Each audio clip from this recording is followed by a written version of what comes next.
This show is brought to you in association with HostGator, where web hosting is made easy and affordable. Check out our hosting plans over at hostgator.com.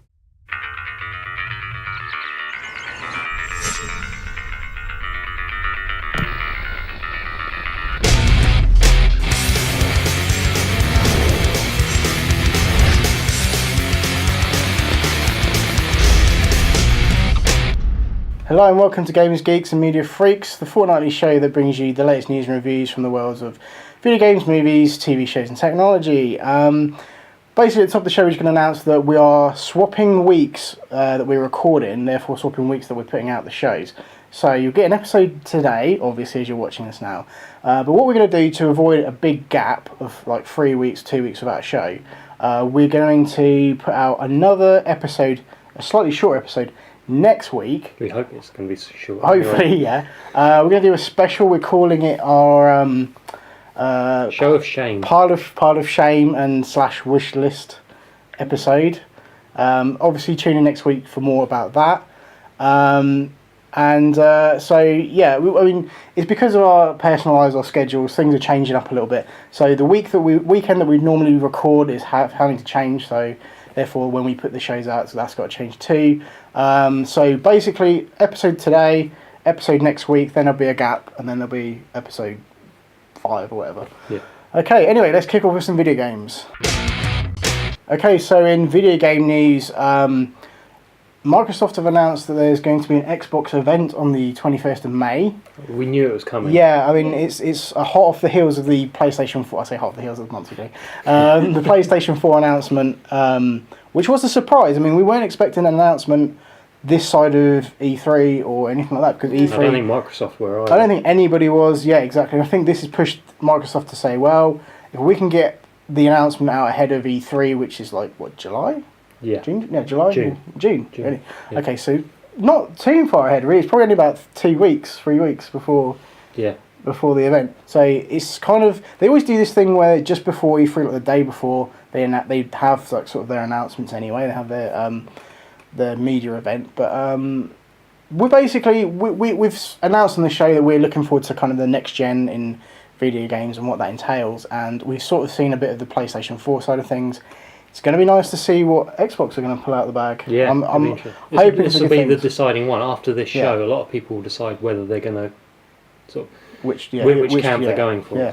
So obviously we'll talk way more about that once things have been announced, once there's more to actually talk about. Yeah. But 21st of May, I'm pretty sure we'll be able to watch that online, like with most things like that. I imagine it'll probably be on Xbox it'll probably, as well. Yeah, be on Xbox. So that'd be cool. Call of Duty, a lot of Call of Duty fans out there, the numbers are dwindling. Thank you for that. It's just like, who needs graphics? We just do that. Imagine Black Ops 2 did really well, and they still managed to sell well, but I think a lot of people are kind of a little bit disenfranchised with the franchise. If we had an episode title, that'd be it. But Call of Duty Ghosts has been announced, which will play a tiny bit of the teaser behind us. It's not really. It's being published by Activision Infinity Ward. Yeah. There's not a lot of information surrounding exactly what it is. I think a lot of people were expecting Modern Warfare 4. Yeah. But they've said they could have done that, but they wanted to do something slightly different, and they've kind of announced this Ghost, and we've seen them, the soldiers with the skull masks and everything. Yeah. Which I think maybe might tie into it, because you have the character Ghost in... I think it's gonna. Yeah, I think it's gonna. It could be sort of like it could have him in it and be like kind of about his squad and stuff like that. And the events before like Modern Warfare 4. Or whatever. Yeah, but this one has definitely been announced for next gen consoles, unlike Battlefield. That hasn't yet. So that could be interesting. That would be kind of cool. That kind of plays into the 21st of May event. Possibly we might see some, or at E3. Obviously, not many details about it, but it's been announced. A sort of teaser's gone out with absolutely no gameplay whatsoever. But we'll keep an eye on it, because anything slightly. I mean, it's that and Battlefield are like the big first-person shooter franchises. Yeah. They are worth keeping an eye on, even if you're not that into them, because the minute they do something kind of a bit different and slightly revolutionary, is probably the time to jump back on board with that. Because I've still not really played Black Ops 2 all the way through. So Anyway, save that for next episode. Okay, 3 brand new GTA 5 trailers have been released a week or 2 ago now. Which could probably be put together into one long trailer. Yeah, true. It's GTA 5 is an interesting one because before you've always had your main character, they were the focus, they were who told the story through your eyes, and that's who it was. This time around you've got 3 main characters. Yeah, presumably you've got one story and it's a branching kind of... Yeah. 1 minute you'll be playing as one character doing a few missions and you'll kind of swap between characters. That's cool, I like that sort of... not being tied down to one character, one story around that one character, and having it branch off. And obviously, certain side quests are going to be involving more characters. You know, it's quite cool. I really like these trailers. I mean, Rockstar now to put together a really cool trailer for a game, and they've been doing it since we've been doing it fucking for a long time. And it does. I mean, I keep forgetting this game's coming out in like September. Yeah. And like it's good that these trailers came along. I think it's just kind of like, oh yeah, GTA 5, shit, I totally forgot about that. So just the crazy characters they have as well. Yeah, I mean I love GTA 4, played the hell out of it. It was a lot of fun. The multiplayer was great on that as well. So more GTA. I'm there. I say these look like they've sort of taken a leaf from sort of storytelling and graphics and everything from Red Dead as well. Yeah. Because it looks a lot nicer than GTA 4 did. Yeah, that's from what I was saying. And the trailers, they're good to watch because they show you like 3 different sides of where the game could go and how wide and branching it is. Yeah, and so hopefully it is quite a big, expansive thing. We'll see. And Trevor is going to be my favourite character ever. Fucking hell. Okay, so on the last episode we showed off the trailer for Far Cry 3 Blood Dragon. The game's out now, and we've had a little bit of a chance to play some of it. You played a bit more than I have. Yeah. We're going to do a quick review.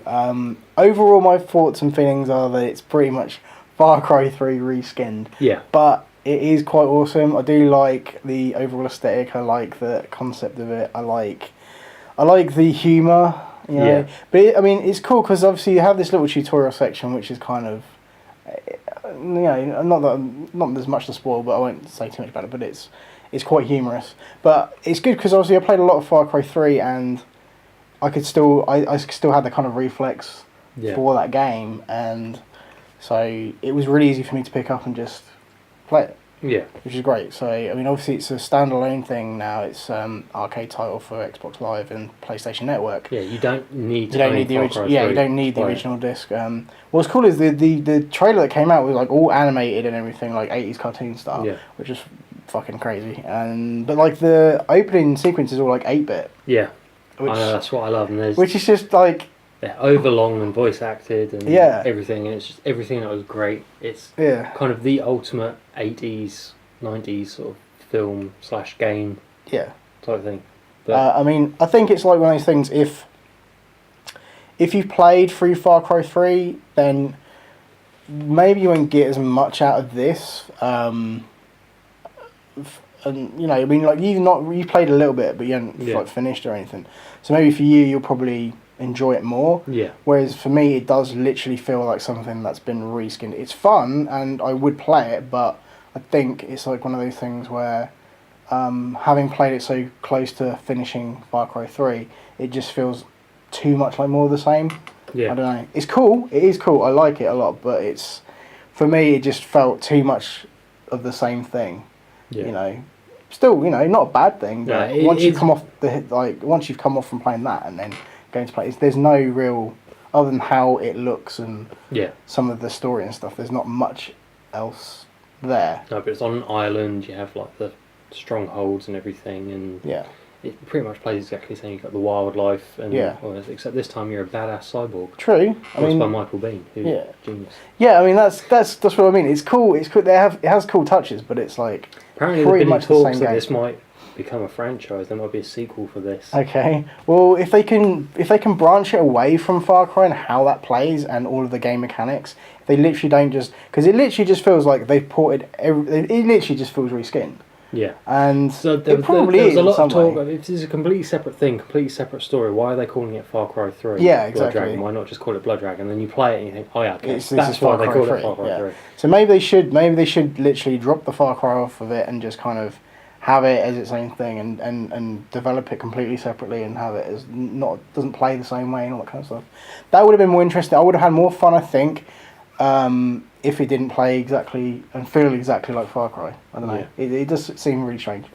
I mean, I don't know how you feel about it, but I love it. Like I said, it's pretty much the same game. I think for those people who maybe weren't that interested in the story or it didn't kind of grab them, but they like 80s retro sci-fi, obviously then this is the version of the game you want to play. Yeah, absolutely. No, I agree.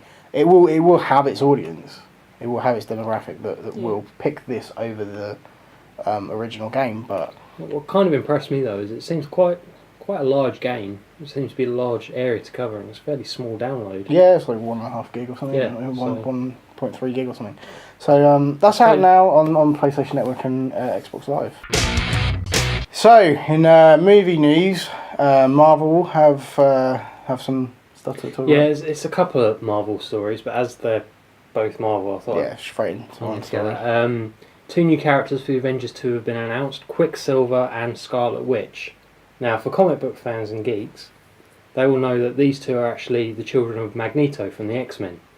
What makes this really interesting is because Avengers is owned by Marvel Studios, X-Men, the rights are owned by Fox, so they can't actually mention Magneto or mutants or any connection to it. So they have no backstory whatsoever? No, they're going to have no backstory. Awesome. They're just going to be this one guy who can run really fast and just happens to be. Well, maybe it'll only have like small little kind of cameos or something. I don't know. We shall see.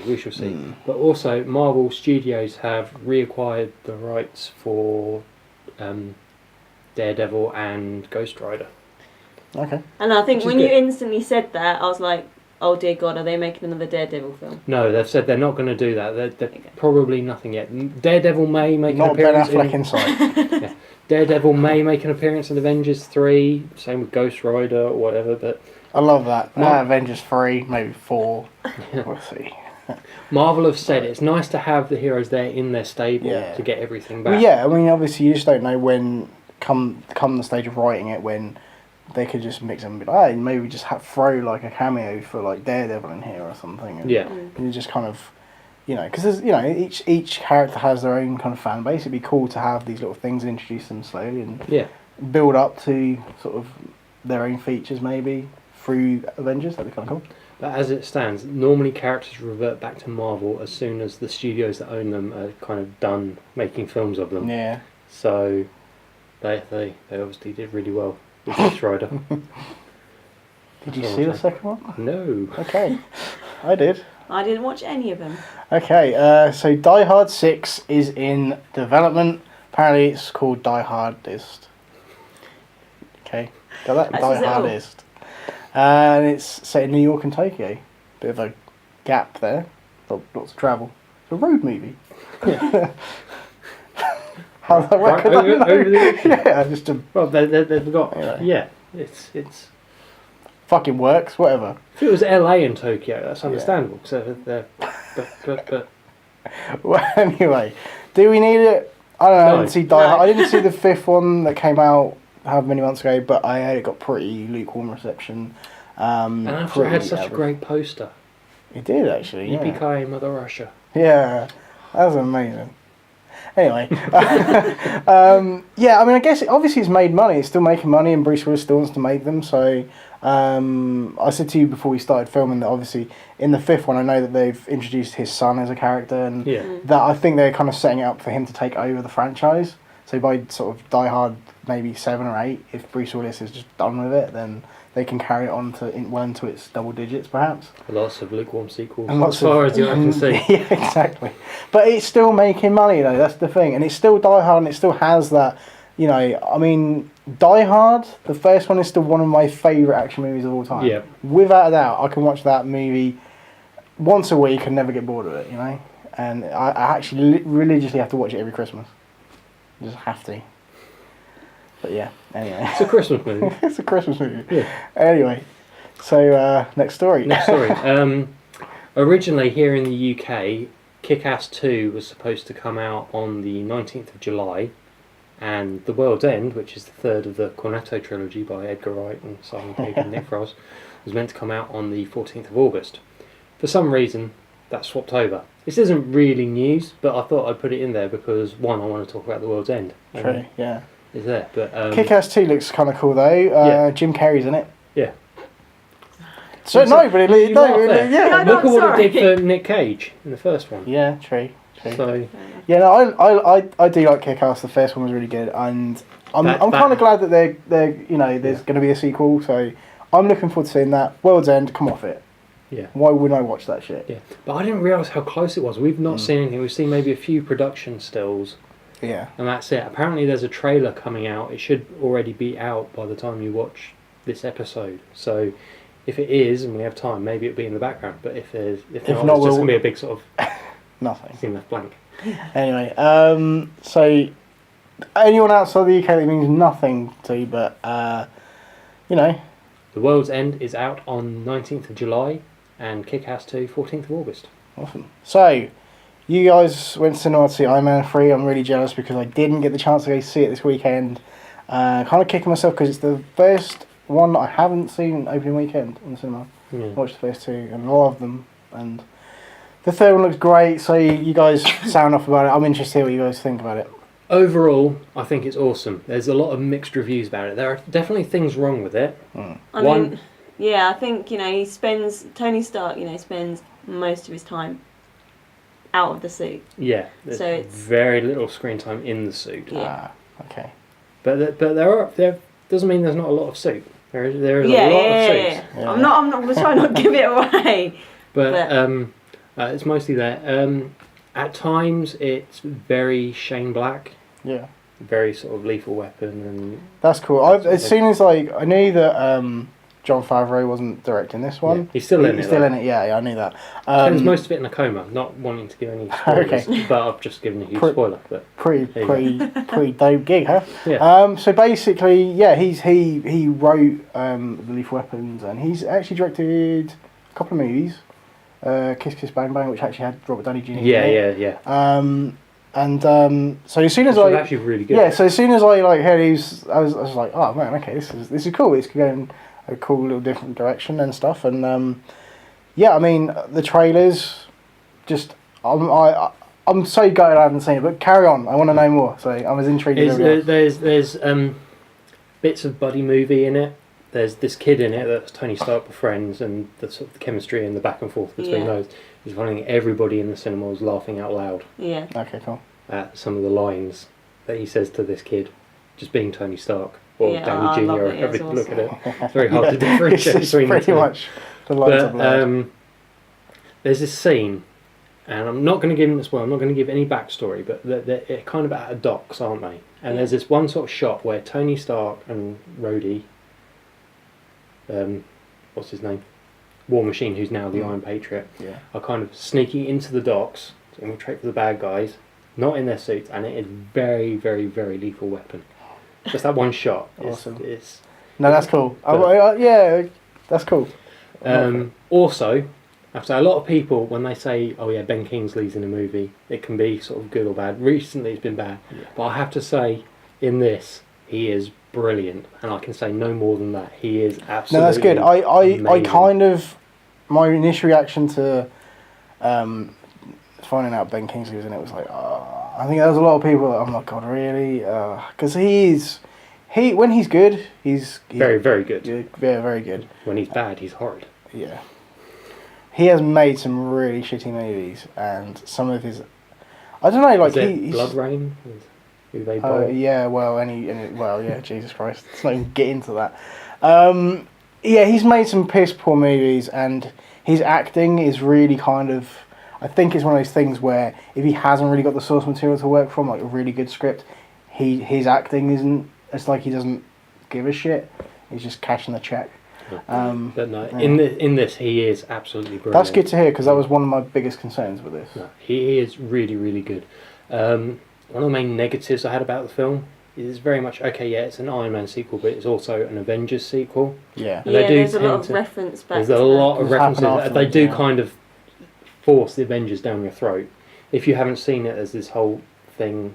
Yeah, there's no quiet hints about it. It was a case of shove it in where possible, pretty much. Mentioning New York and aliens and wormholes and all that. Yeah, Well, it's. But I will say it plays into the story though. Surely. Yeah. Because he's a very different Tony Stark. He's not the sort of flamboyant outgoing. He's become almost a recluse because he's suffering from sort of. He's got post-traumatic. He's got anxiety about disorder, anxiety attacks, and all that, which he's really not used to. Which affecting him is you feel kind of bad for him, but you can see that he's not used to that sort of thing. Yeah. And he has his first anxiety attack, and he's like, "What just happened?" And I say, "Oh yeah, you had an anxiety attack." He's like, "What?" But no, it works really well.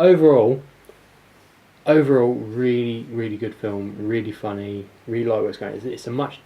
It's very different than the other Iron Man films, but I like the direction they're taking it. Yeah, and that's cool. Where it ends up.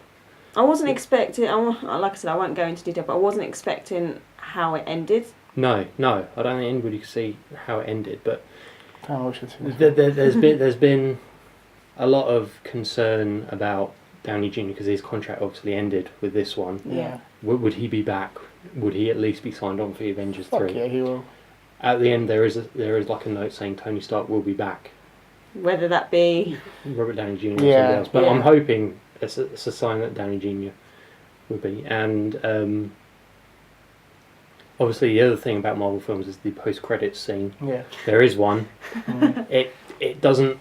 It's a nice little bit of fan service, but it doesn't allude to any sort of major plot details. But if you watch it, you'd be in two minds about whether it was worth sticking around for the end of the credits. I personally thought it was really worth it. And I was like, what the fuck? Okay. But no, it is genius. Oh, cool. Awesome. And that's Iron Man 3. Sweet. In a nutshell. So I'm going to talk about some TV news. What have we got? Oh my gosh, I'm so excited. Like, MTV are producing a pilot for Scream TV series. Wow. Yeah. Yeah, how awesome is that? Okay. The Scream movie, you know that they are like the pinnacle of Hollywood entertainment. You know, Oscar-winning movie. It's not. It doesn't surprise me. MTV produce some of the shittiest TV shows. No offense, but they do. And it's just vapid shite, really, isn't anything to make money. Yeah, and it's like as soon as they decided they weren't going to be playing fucking music videos anymore, it was just like, let's just make crap TV. So Cribs, we all. I was meant to sound like Cribs Y'all, but I kind of messed it up. Anyway, so you Scream the TV series. Do we need it? Probably not. Is it going to be any good? Probably not. But it's news. It's news. I mean, the first Scream movie was a sort of a game changer, but then since that came out, it had its success. Yeah. We had a slew of fucking slasher movies. See, the first one was a parody of the slasher hunt, and then the second one was like the parody of the parody, and then you had the scary movies, which were the parodies of the parody. Yeah, and it's just got so out of control. It all made money, and that was the problem. It made so much money that you had your kind of slightly cheaper knockoffs, like I Know What You Did Last Summers and shit, and then like just even a bit more sort of B grade shit than that. And look, I have a hook for a hand. Hey, it's changing it up. Yeah. So I mean, Scream 4 came out. I preferred that over the third one. It was alright. It was still kind of the same movie over and over and over again, but it was mildly more entertaining than the third one, I thought. Whatever, honestly, I don't see people really wanting to sit and watch this. No. Because it's watered down for telly anyway. It's MTV, so it's not exactly going to be, there's going to be no real draw. It's just going to have, bimbos running around getting cut up in very non-graphic ways, and it's just I don't really see that people are going to want to watch that. The MTV crowd who will, who sit and watch stuff on MTV, are they really going to? Are they going to want to see that kind of shit? Probably not. I don't know. It doesn't seem like a good fit for me personally. Like, if it was being made by like HBO or Showtime or some fucking cool cable network, I could probably see that being something where you're going to get what you expect or what you want out of it. Then fine, but it's going to be watered down pish. So the first clip for Arrested Development. No, we're moving on now. From awful to the sublime. The first clip for Arrested Development Season 4, which we're both very excited for, and not so much, is awesome, and that is news. That is news right there. It's we're not going to show the whole clip. We'll play a little bit behind us, but as you can see from what's going on, yeah. If you're a fan of the show, and there's a lot of fans out there, huge fan base. Obviously, we mentioned numerous times on the show, pretty much every episode so far. We've mentioned Arrested Development, I think, and that's only going to continue until we're done watching it. But it looks like it never left. Yeah, and precisely. That was the big thing. Head over to YouTube and do a search for it. There's just a 2-3 minute clip. It's just amazing. It's awesome. My big worry about it was obviously it's been done by Netflix, so it's a new production. All the stars have been gone for so long. It's been all this time. Is it going to be the same? Yeah. Whatever. And then you see that clip, and it's like, it's going to be good. It's going to. I'm so excited. I'm currently trying to watch through seasons 1 to 3 again, just so I get a refresher on, before hitting season 4. Yeah. Such a good show. One of the best comedies ever made, and I can't believe you don't fucking like it. I will convert her. Yeah. Anyways, I just don't think I've watched enough of it. Yeah, I think for some people it does seem to be like if you can watch the first 10 episodes and if you still don't like it, fine. If you can watch those first 10 episodes and you're not kind of like not find something that you exactly. If there's nothing in there you find that grabs you and makes you think, wow, that's really hilarious. Okay, I might have to sit down and. I mean, they're only 20 odd minutes a piece. So it's not like a big thing. You could blow through that in like. A few hours, really, So yeah, I think you should give it a chance. Anyways, that's enough about that. But we will talk way more about season 4 once that's out, and it's not long. So more news anyway. More news, yeah. Guillermo del Toro and Stephen Thompson, who is a writer for Doctor Who and Sherlock, the BBC, they're working on a new show for HBO, which we mentioned before, called Monster. It's based off a Japanese manga. Oh, okay. So this is kind of what we're okay. So it's Guillermo del Toro is doing some crazy shit like fucking robots fighting monsters, like now fucking. He's definitely going through like a Japanese. Yeah, what the fuck? It's crazy. The synopsis for the manga, I've seen it around. I've flipped through it, I think, but I've never sort of really picked it up and read it. It's about a doctor who saves a young boy. A Doctor Who. No, not Doctor Who. Doctor, he saves the life of a young boy who's like 12 years old who happens to be a psychopath. And then once he saved his life, this kid goes on like a killing spree, and it's about the Doctor trying to find him and kind of fix his mistake. Now the title makes more sense. Yeah. So okay. Let's just hope this isn't like another Guillermo del Toro project that never really sees the light. Like the game, was it? Yeah. Insane or some shit. They announced years ago, and it's just I think it's been completely axed. Yeah. He kind of has this thing of like announcing things, and sometimes shit happens, sometimes shit doesn't.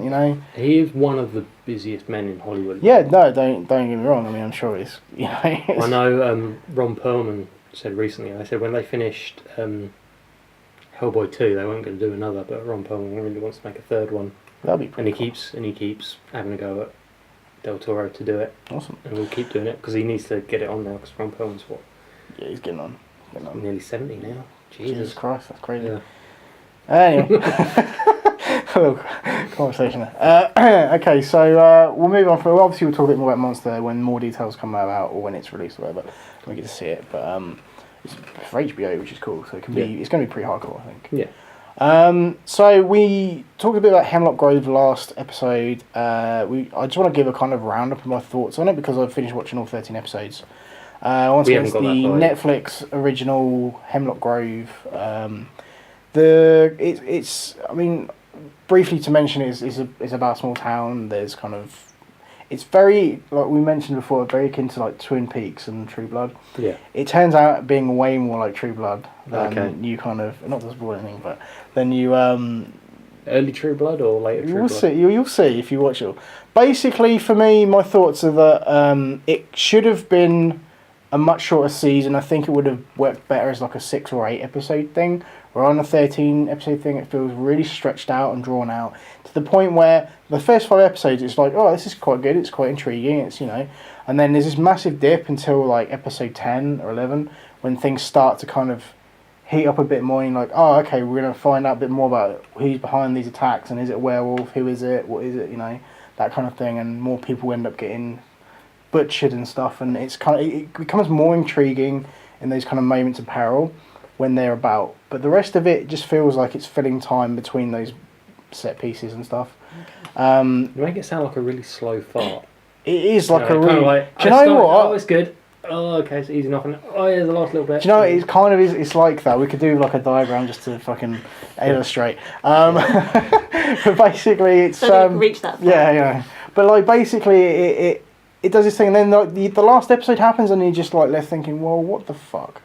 It spoils everything that comes before it in some ways. I felt let down and sort of a bit like cheated because I'd sat and I'd invested this time in watching this show, and it feels like it completely cops out at the end. Can't wait to watch that. There's some really good moments in the show. There's some good stuff that I've never tried before in a TV show. Some of it's really ambitious. Some of it's, just like really, really good. There is some good storytelling in there, but it always takes a backseat to the mystery. That, aren't we being so David Lynch-esque? The reason what the hell is up with her accent? Fucking David Lynch can get away with being crazy and shit because he's crazy and shit. This feels forced, like someone's trying to mimic somebody else's style and really force it. So all the weird shit that's in there is probably only in there just to cover up the massive fucking plot holes. Oh, we can get away with it because we'll just put it down to, it's a quirky show and we don't have to explain everything. That's kind of what it feels like. And it's just sort of, you just left thinking, they've left it open for a second season, and I just don't feel that bothered about going back to it and I think it was kind of the same for me with Heroes.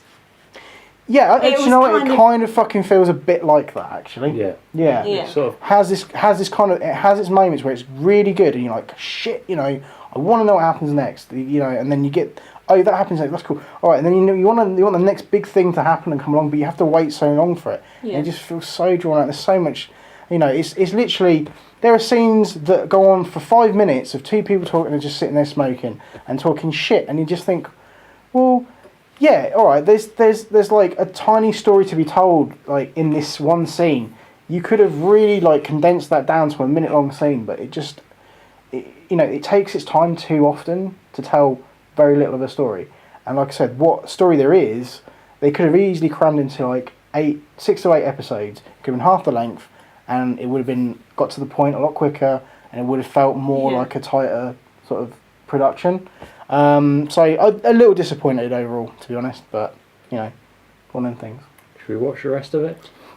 No. Okay. I mean, obviously there'll be people that disagree with me. This is just my opinion, but I felt like there was so much more potential for it to do greater things, and it almost gets there, but it feels like right at the end, especially that last episode. It really kind of just, it's like the moment where you find out there's massive revelation. You just think, well, is it really? Like, there's so many other shows that have done it already, and it's like this big reveal. A lot of the things, like, the big mysteries in it, you can kind of actually figure out beforehand as well. A lot of it, I just said, I think that's who it is, and it was, and it was just like. There's no fun in that now, because I know what the fuck's happening, and it's like, they didn't even really... They try so hard to kind of make you think one thing, and they kind of get to the point where they just can't be asked anymore, so you just kind of make it really obvious. And then you spend an episode going, it's blatantly that person. And then it turns out to be that person. Sorry, it's sloppy in certain aspects, and it's kind of a shame. Anyway, let's move on to the tech segment. So, in tech news, we mentioned in, I think, the first episode about the LG curved OLED TVs. Yeah. Or I mentioned it at some point. They've been announced that they're going to be released this month with a hefty price tag. Yeah. Yeah. It's $13,500, which equates to about $8,700 if my maths is right. Damn. Which is a possibility that it isn't. Either way, it's some pricey kit. It's early adopters are going to get stung on this kind of thing. I like it. I think it's kind of cool that basically, it's like a miniature IMAX screen in your living room. Yeah. That's kind of what it is. It's 55-inch curved television. I like it. I think they look really, really sleek and cool, but. For that fucking price tag, that's a real kick in the ass. Because I mean, Leave it about 5 years, you'll be able to pick them up for. I mean, these aren't like 4K displays, are they? No. They're just regular kind of. Is there a 1080p, set size that's out? Or yeah, it's 55-inch. Yeah, so I mean, which is nice. It's a nice big TV. Yeah, it's a nice big TV. I mean, but for the money, man, I just thinking about a fucking 8-inch for that kind of cash, personally, or a 4K display of similar size, which isn't curved. Oh dear, you know. If I was a billionaire playboy philanthropist, I would pick one of these up. Have absolutely. In the kitchen. If you had the money, fine, but it is a lot of cash to drop on, like. You know, just it's the gimmick is that it's curved. I mean, it's cool. It does serve a lot of purpose because you can see from any angle. Yeah, you've got like really good view angle stuff. So, is that worth the kind of price tag? Not really, but there you go. There will be people, and they will buy it. Indeed. So, Apple have announced that the Worldwide Developers Conference is going to be kind of going on at the same week as E3. Yeah, that's 10th to the 14th of June. Yeah, we're going to be sort of covering. We're covering E3 quite a lot of E3. Probably like an E3 special. Sort of once most of the good stuff's announced, I would have thought. I myself have taken time out of my hectic schedule to sit here and go through everything. So it's now something else that I have to look at, which is great. But I mean, with the Worldwide Developers Conference, a lot of cool sort of Mac-related tech stuff's going to be announced, hopefully. And whether or not it's going to... I think it could be, coincidence that these things happen at the same time. But same place. Yeah. Fair enough. Well, anyway, I don't think it's going to allude to there being any kind of game stuff happening with Apple, but you never know. Could be kind of interesting if, that'd be fucked up if Apple released the console or something. I mean, it never happened, but just saying. I'd buy it. Even if it was shit, I'd probably buy it. So what would they call it? The iPlay, the iGame, I spent all this money on a game console. Yeah. Possibly. So, I mean, not really a lot of tech news there. No, but there never is. Never is. It's tough in the segment. But E3, like we mentioned before, we will be covering it, and we will drop any news from Worldwide Developers Conference right onto your lap. Yep. Or something similar. Yes. Really? Okay. Like a filthy lap dancer. Oh dear. Oh, James. Okay. I'm in the room. Oh my god. Anyways, so that's kind of everything we got tech wise. I mean, it was kind of the two very pointless stories actually. But there's not a hell of a lot going on.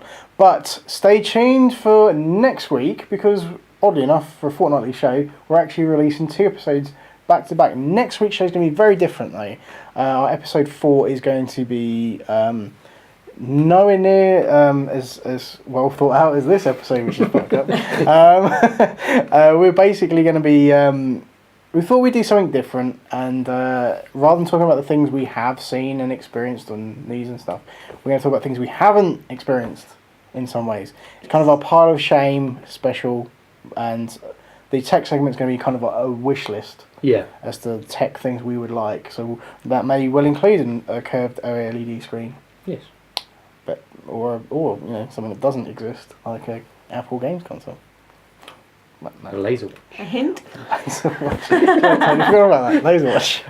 Badass. Anyways, thank you very much for watching. Check out our good friends over at the undergroundgeeknetwork.com. It's not the miss that out. It's undergroundgeeknetwork.com.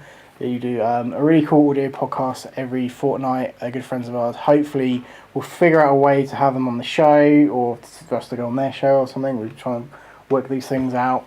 Crisscross. Yeah, but check out their show. They pretty much cover some similar things to what we do, but probably a bit more in depth in certain areas and stuff. They talk a lot more about comic books and anime and stuff like that.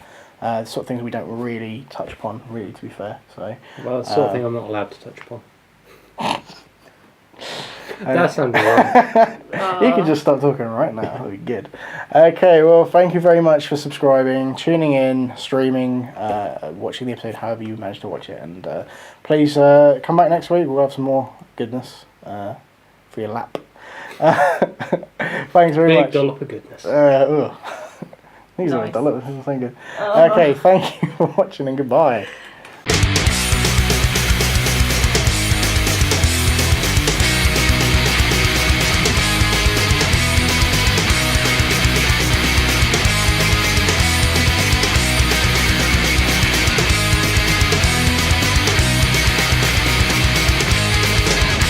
Ice cream?